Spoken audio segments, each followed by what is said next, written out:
Hello, it's The Big Middle with me, Susan Flory, lifelong journalist and broadcaster, ranging around all I find of interest about the permanent demographic shift underway, what it means to live longer, healthier, without being constrained by a social script that no longer serves. Well, I had to scale back my intentions with this one. I wasn't prepared for the reticence of the women 60 and over I asked to share their hopes, struggles, ambitions, and menopause stories.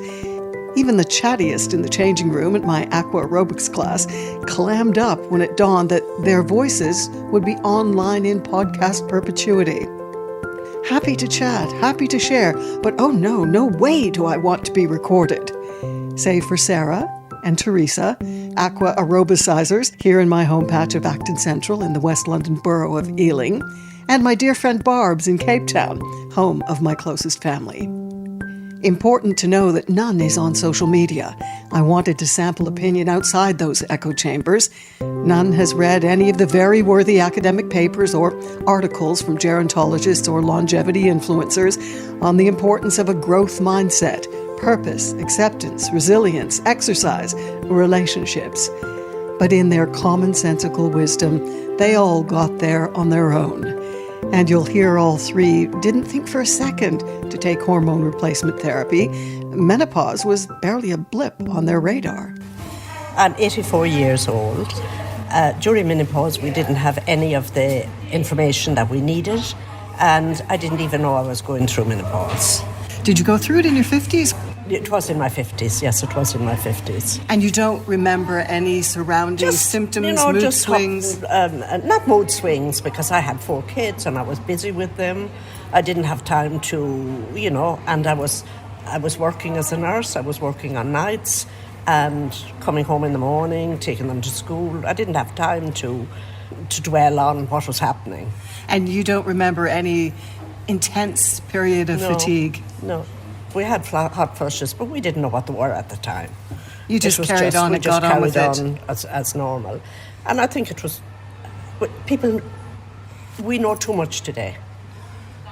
We have too much technology. We have too much people talking about it all the time.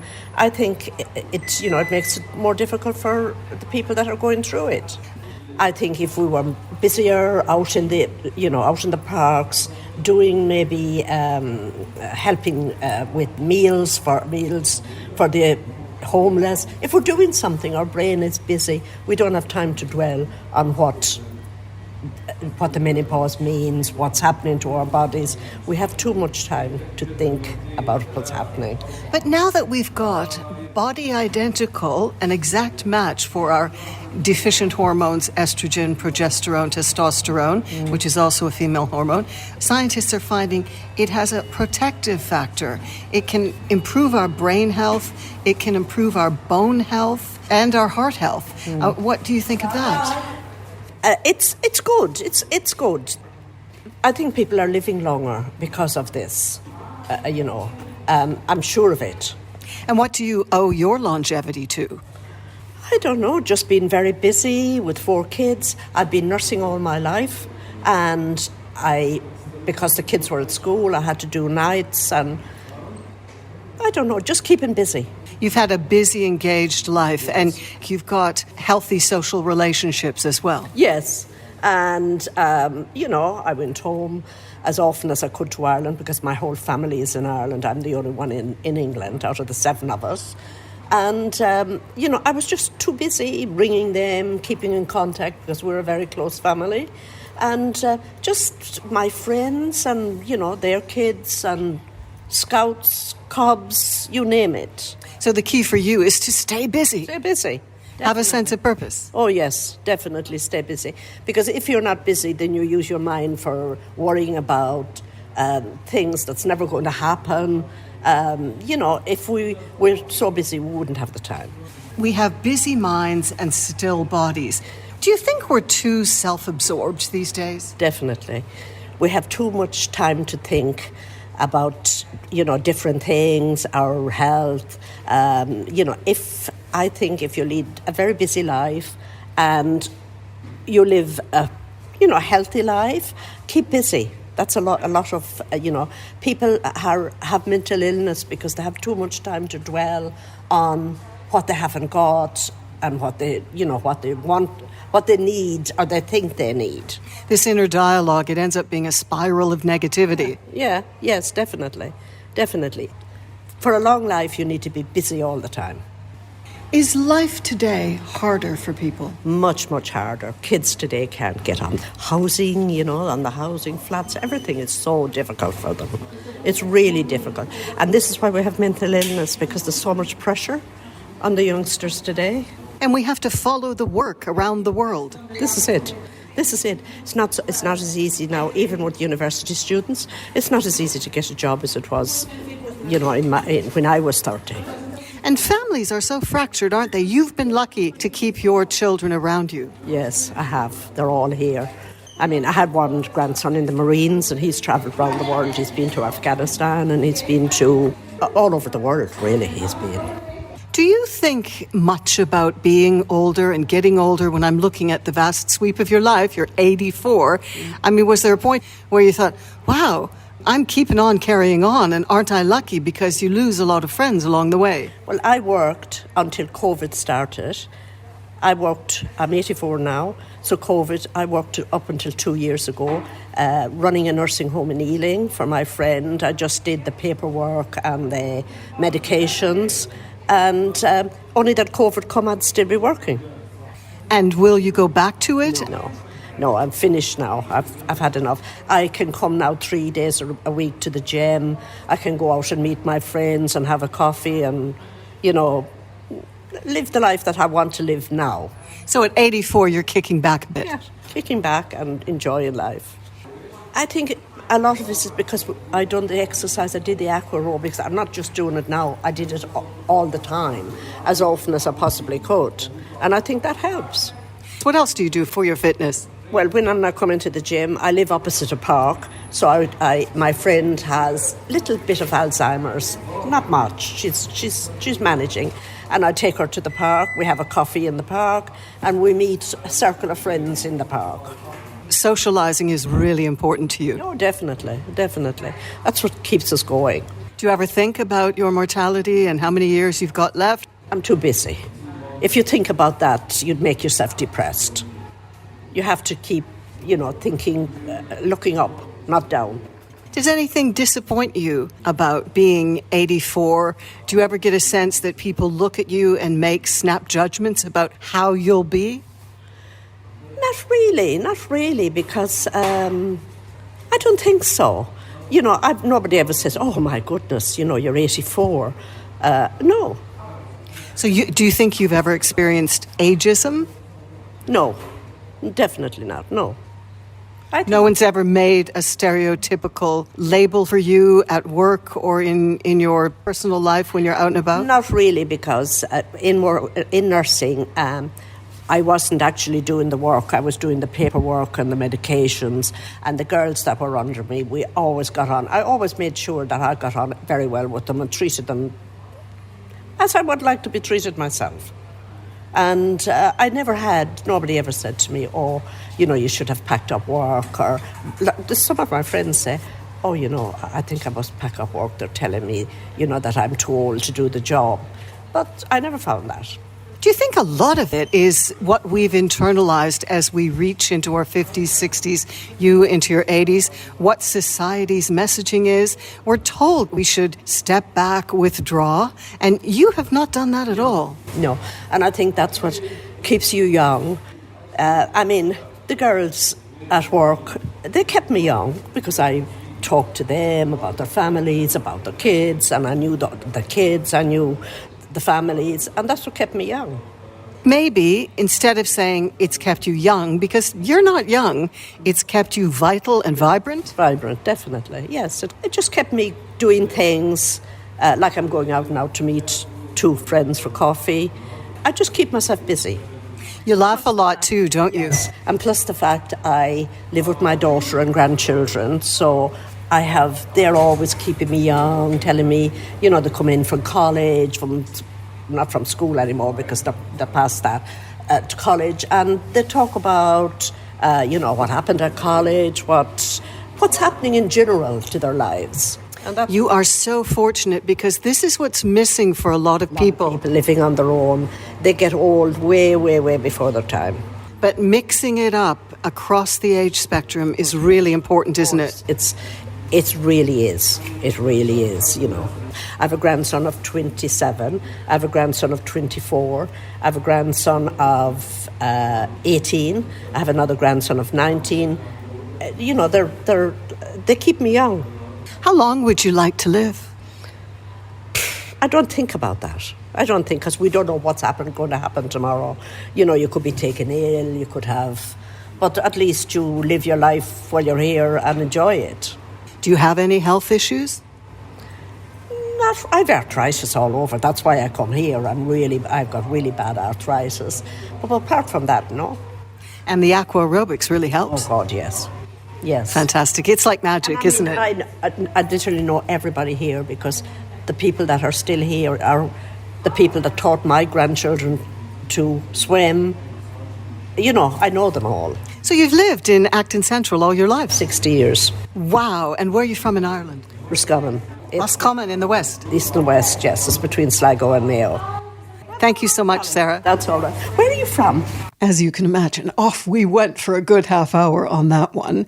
Sarnia, Ontario, Canada, to an Irish Catholic mum, one of 18, can you believe, and a Franco-German dad, Alsace-Lorraine, so pick either France or Germany. Sarah is effervescent, a human twinkle. Next, I spoke with Teresa, also just out of the pool, smiling as usual, despite her breast cancer ordeal. She's bucking up because she must. My name is Teresa. I'm 68. I didn't have any problems with the menopause in my 50s, but I think I'm having them now because of having had cancer, put on a drug to suppress estrogen. So I think I'm suffering at the moment. And how does that manifest? Low mood, sweating, but only feel that I'm sweating, but I'm not actually sweating. The worst is at night, tossing and turning, things like that. Are you getting a full night's sleep or is it fragmented? No, I'm not getting a full night's sleep, but then again, I have a noisy neighbour. And you did tell me that you sailed through the menopause at the time. You were 52, yeah. And you didn't even notice it, really. Your period stopped, that was it. And you were working at the time and no issues. I was, yes. Breast cancer has changed everything for you. When were you diagnosed and what has the progression of the disease been? March 2020, before lockdown. A routine mammogram picked it up. And I was immediately put on a drug to suppress estrogen in my body, which is the drug it is the hormone that feeds the cancer that I had. And I feel that it's really kicked in now, and I'm not having the blood checks done that I should be having done to check all these levels. Because of COVID? Absolutely. So you feel like you're kind of getting lost in the cracks? Absolutely. You show up like I do Monday, Wednesday, Friday, and energetically do water cardio, what they call in North America water cardio, pool cardio. Here we call it Aqua Aerobics. Does this save you? Does this save your mental energy? Without a doubt. If I couldn't do it, if I wouldn't be able to get out in the morning. It gives me a purpose to get up and come out. Did you have a lumpectomy or did you have a mastectomy? I had a lumpectomy. And I had an operation in July of that year, which was delayed by many months, more than it should have been. And I had radiotherapy. So this is the biggest health issue that you've been confronted with? Without a doubt. I think once you have cancer, you suspect that it's going to come back. And I feel that I have to take the drug. I don't want to take the drug, but I feel I have to. Otherwise, it'll start growing again. It must be terrifically hard to manage your stress and deal with this. Yeah, absolutely, yeah. Do you have a lot of family support? My children are in Kent. And here we are in Acton Central, West London, in the borough of Ealing. Absolutely. No family. So you don't see them much? As much as I can. I couldn't see them at all while this was going on with me, with the cancer and the operation and everything. Couldn't see them, had to do it all on my own. I felt I was on autopilot and I just cracked on with it and I just wanted it out of my body. And I felt that I would have fallen apart if there was family around. Until you were diagnosed with cancer, how was your 50s and 60s progressing for you? Fine, absolutely fine. Never dreamt that this would happen to me. But then again, it's like you either get it or you don't because it's fed by estrogen. Do you think talking about breast cancer is stigmatized in any way? I don't think women talk about it, especially women of a certain age and generation. It's like something they go through and they just don't talk about it. You shared with me when we weren't recording that you're surprised at the number of women, now that you have it, and now you're dealing with this and going through this ordeal, the number of women that have popped up in your life. You had no idea they'd had it. Tell me about that.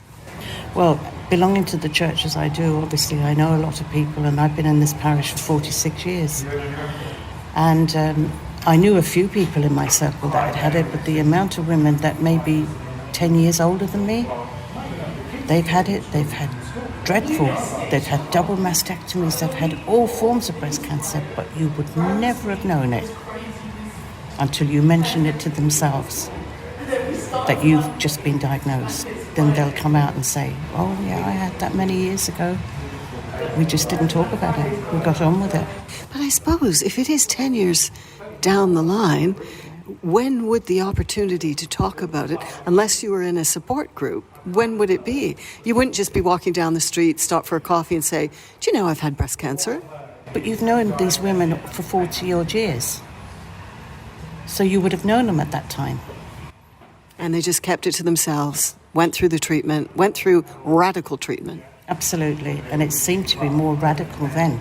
And they seem to have suffered an awful lot then. So maybe it did affect them more psychologically.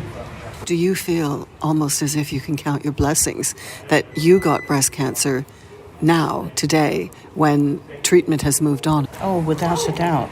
I mean, mine was so tiny, minute, and I went for a routine mammogram, never knowing that there was anything at all wrong with me, and always went for my regular checkups. It was extraordinary. Mammograms, we've got to be so grateful for them. And I truly am blessed. Subject switch. Have you ever been, do you think, a victim of age discrimination? No. When people talk about ageism, and there have been many studies here, many of the foundations that deal in ageism and try to stamp it out say it's out of control in the UK. We're one of the most ageist populations in the world. That doesn't gel at all with you? You don't recognize that? Absolutely not, no. Not in my line anyway. So you don't think when you're walking around people are making stereotypical judgments, or do you even care? I don't think they do, and I really don't care. How do you feel about being older now and getting older still? Absolutely fine. I don't have any worries apart from my health issue at the moment, which is something that I'll have to deal with. It's been in a bad time. It's happened in a bad time for me, as it has other people. I guess now all bets are off now that you've had the breast cancer, and that is your number one priority, to get that dealt with and keep on carrying on. Absolutely. Had you ever thought much about how long you'd like to live, or thought about taking any special measures to extend your health span?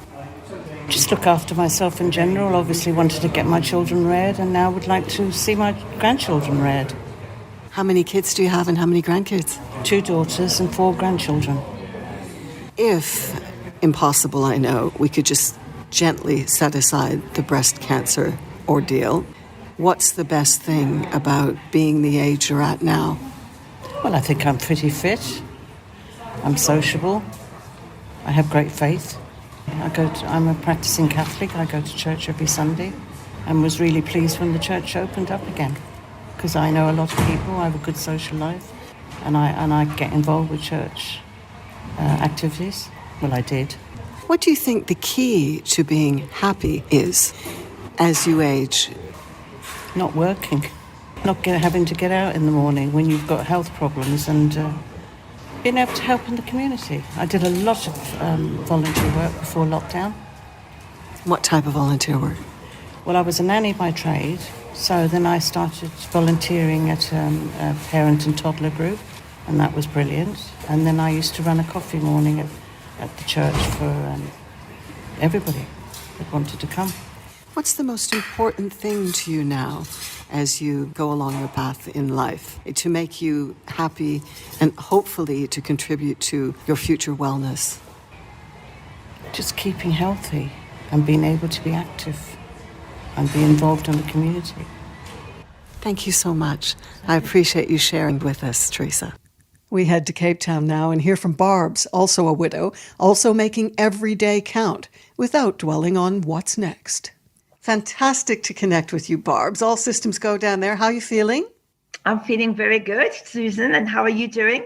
I'm well. I'm really pleased that you're up for this because a lot of people, even anonymously, even without video, do not want to talk about their personal challenges through menopause, their personal health stories, how things are going in their 50s and 60s. And you're now 65, yes? Yes. So you're postmenopausal, but I want to hear your menopause story. Is there much of a story, Barbs? Not really. What I did find is I think this is still the same, that my temperature just went up maybe 4 to 5 degrees. And I think it's still like that now. I used to sort of get a little bit warm when I was sleeping, and I just used to put my leg out of the bed, and that cooled me down. I used to get aches and pains, joint pain when I used to get up in the mornings, but then I just changed my diet and that's gone. And I think I started feeling anxious, especially when I had to go to areas that I wasn't familiar with in my car. And I think I also lost a little bit of confidence. It was a fear of getting lost. You were still working at the time, weren't you? You were working with your husband at the time. Yes. No, I was. And did you feel any cognitive decline or changes in how you were reacting to things, how you could deal with the public? No, I didn't. I actually didn't feel that at all. No. Mm-mm. So you never felt as if, I think I want to take body identical hormone replacement therapy. It never crossed your mind. Never. Not for me. I don't think I needed it. Well, I didn't need it because it wasn't bad for me compared to what I've heard from some of my friends, how they dealt with it. How did you change your way of eating? Ate more fruit and veg, stopped eating bread, started eating 100% rye bread, and not many carbs, but a lot more fruit and veg and a lot more fish and chicken. Right. And you had a horrible setback. One of the worst things that can happen. You lost your husband to cancer. Yes, I did. Yeah. When was that, Barbs? That was 6 years ago. But also, previous to that, I'd lost my mother a couple of months before, and I was an only child. So basically, closing up my mother's estate, closing up the business, and trying to put everything into perspective, it just kept me so busy that's how I got through it, by being so busy. And you have a lot of family support there, don't you? Yes, I do. You have children that are grandchildren. Yeah, no, they were wonderful. They were just wonderful. I think they were very concerned. They started a little WhatsApp group, which I didn't know about because one of my sons is in Australia, and he just wanted to know that I was all right. I wasn't freaking out. But you've got your adult daughter and her family, and you've got your other son. And yes. So two of your 3 kids are nearby with your grandkids. Yes. So that must make things lively and keep you on an even keel. Especially with my children, it does, yes. Fantastic. They love having fun. Now that you're postmenopausal, because that is a marker, a physiological and psychological and neurological for a lot of people marker. Have you noticed any postmenopausal shifts in your thinking, in how you are? Are you calmer in your approach? Do you think you regulate your emotions better? I think I am calmer. I don't know if it's because I'm by myself now that I've realized that if I don't make the most of it, I mean, you know, if you don't look after yourself, nobody else does. So I think I've realized that I can't panic.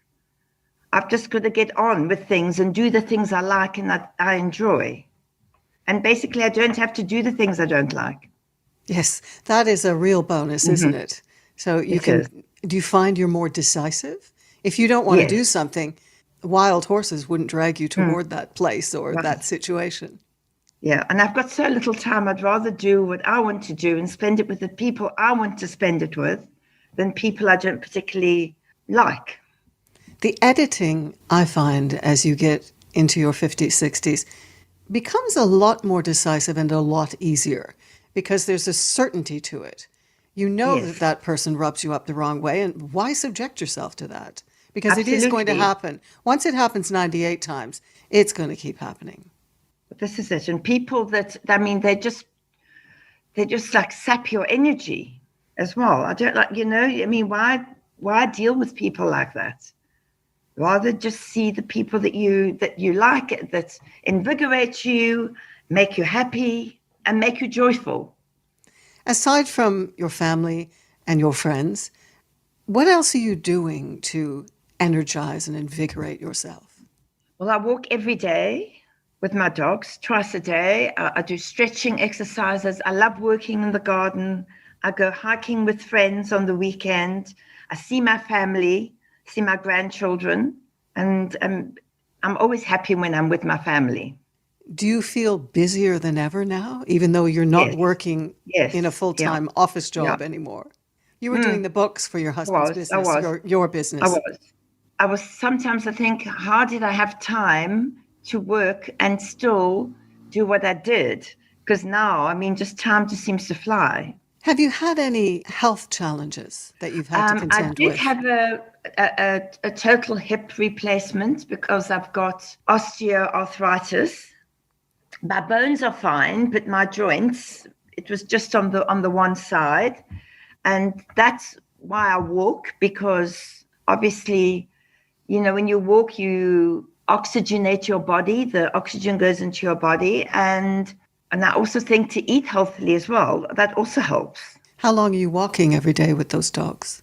Oh, well, they're getting old now. So I walk about half an hour by myself. And then I do maybe an eighth of the distance, and it takes me half an hour with the dogs because they walk very slowly. I've met these dogs. Yes, I can imagine. It's been a few years since I've seen them, and they were slowing down when I was there. I know. The overarching cultural narrative that we have out there in the wild world about getting older, it's one that's dominated by progressive decline, a jolt or slide into eventual decrepitude. So many younger people are frightened of getting OLD. How have you pushed back against that messaging that so many people internalize to their detriment? I don't know. I think you've just got to be as healthy as you possibly can. And also you've got to remember that your cell renewal slows down. So you've got to eat protein, and that helps with cell renewal. You've got to look into things. You've got to research things, you know, to see how you can actually help yourself. And I also believe that your blood type also shows how you should eat and what you should, if you're a walker or a gymmer or a hiker. I really believe in that because that really helped me, but eating by my blood type. Okay. I know there is that theory swirling around out there. Some scientists say rubbish, others say, oh, yes. I know. It helped me. It helped me lose weight. And also, you've got to stay slim because it's also not good for the body or for the joints if you're overweight. Well, you also take care of your microbiome as well. Yes. Are you still making the kefir? Yes. Oh, yes, I do. And I just take some supplements, not a lot, but I do still have the kefir. Kefir I have every day. What would you say the assets of getting older are? The assets that you're enjoying now?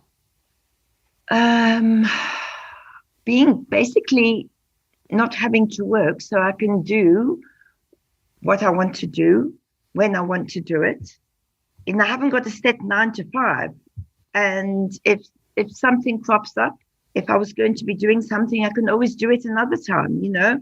So you feel less pressure to conform to Yes, some rigid schedule. definitely. No, definitely. My schedule can change. It's very flexible. And you keep really busy, don't you? I do. That's the key, isn't it? I do. I don't sit down until I'm ready to have dinner. Do you ever think much? Do you ever reflect much on No. how I'm not long like- you've got, what your health span's Not going at to be? Not at all. And do you I think really that's a don't. real problem with some people? They're dwelling too much on that? No, I don't. I just rather take each day as it comes. You know, Eckhart Tolle said, don't live in the past, don't live in the future, live in the now. And that's really resonated with me because you can't change what's going to happen. Well, you can change, I suppose, but if something's going to happen, it's going to happen anyway. But I try and live Absolutely. now. Well, I think that's really good advice. We should all be doing that. We can only live in the now and not whip ourselves into anxious knots about what might happen in future. Any Very last true. words about where you find your joy? I just think it's with my family, with my dogs and my garden and my friends. You spend a lot of time in your garden, don't you? It's I really beautiful. do. You know, and to be with nature, and it calms me. You know, I've got no earphones in. I'm just with nature, listening to the birds. I mean, I love it. I really do. Looking at the squirrels. Yes, they're calling it now, when the doctors write prescriptions for it, forest bathing and all of this. really? And really, it's just going for a long walk, as we always did. Anyway, thank you so much, Barbs. Pleasure, Susan. Pleasure catching up with you. I hope you enjoyed these perspectives from 3 older women taking care of themselves in all the ways the experts they've never heard say are vital to finding joy in a culture that's finally waking up to the fact age discrimination has no place in our lives. Thank you for your kind support of this podcast. Head to susanflory.com to find out how you can share your thoughts about this episode or any others, how you can make a donation or leave a review. I'm off to France in the coming days to meet my Cape Town family for the first time since COVID benched us all. Go well. Catch up again soon.